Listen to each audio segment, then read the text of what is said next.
नाही, आमचे आजही सहकारी आहेत. बघा, इथे सहकारी असण्याचा आणि नसण्याचा प्रश्नच नाही. बच्चू कडूंचं आंदोलन हे शेतकऱ्यांचं आंदोलन. हे सगळे कधी काळी शरद जोशी यांचे समर्थक आणि त्यांचे कार्यकर्ते होते. शेतकरी संघटनेचे कार्यकर्ते. आणि शेतकरी संघटना ही बिगर राजकीय संघटना होती. शरद जोशींबरोबर मी सुद्धा काम केलं आहे. मला शरद जोशींची कल्पना माहिती आहे का शेतकऱ्यांसंदर्भातली.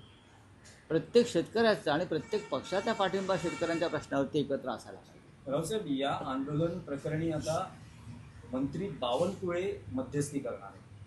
म्हणजे काय करणार? अपेक्षित आहे कृषी मंत्र्यांनी तिकडे जाणार. बघा, मनोज जरांगे जेव्हा बसले तेव्हा राधाकृष्ण विखे पाटलांना पाठवलं.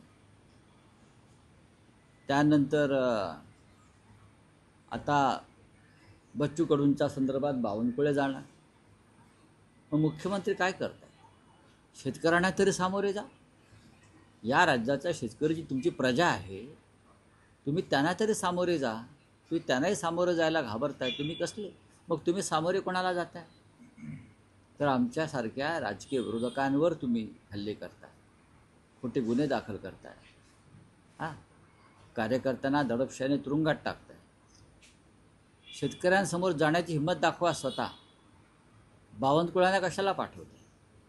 बावनकुळ्यांच्या भ्रष्टाचाराची प्रकरणं 2 दिवसात मी काढतो.